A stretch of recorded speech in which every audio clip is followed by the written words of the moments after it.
My favorite superhero is Moisture Man.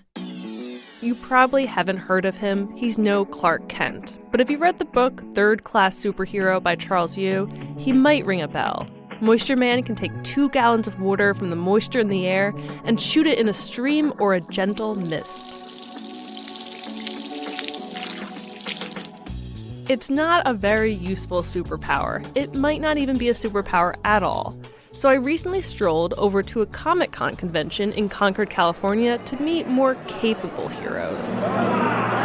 Or at least people dressed up as fictional characters from comic books, TV shows, and movies. I'm dressed as Princess Leia today. The one-of-a-kind, innovative, vicious wolf beast. Senior Deadpool. Ghostbuster.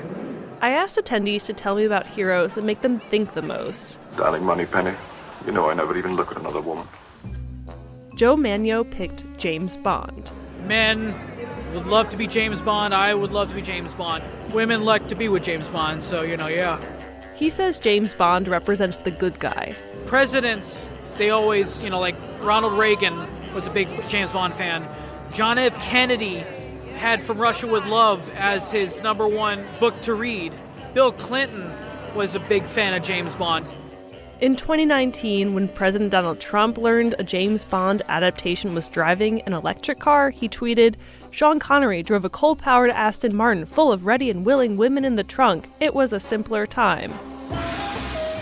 In any case, a lot of the men I spoke to chose heroes that embody pure righteousness or brutal strength. You wouldn't like me when I'm angry. Andrew Danielle Ramirez admires the Incredible Hulk. The Hulk's strength increases geometrically as he grows angrier. He's able to toss mountains around like they're toys. If he grows strong enough, he's able to throw planets around. But then others I spoke with picked characters who show weakness as well as strength, like Gwen Helt, who picked Harley Quinn from Batman. Hey guys, I'm back! Harley Quinn has a PhD in psychology, and she falls in love with the Joker. She was manipulated and gaslit into being the person that she became. So she became Harley Quinn because of the way the Joker treated her and the lies he told her.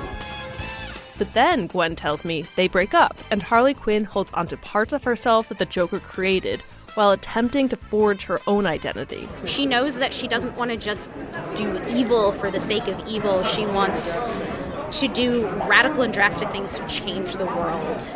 Harley kills people in the process, but there are times when she is compassionate and loving. Her idea for the world is that you should be responsible for yourself. You shouldn't be stupid. You shouldn't mess with other people in ways they don't deserve to be messed with. But if they deserve to be mess with them. Harley Quinn is damaged and obsessive, kind and loyal, good and evil. And that brings me back to my fictional hero, Moisture Man. In the story, Moisture Man is depressed because all he can do is squirt out water. He's sad because at the end of the day, he's just a regular amount of good and a normal amount of evil.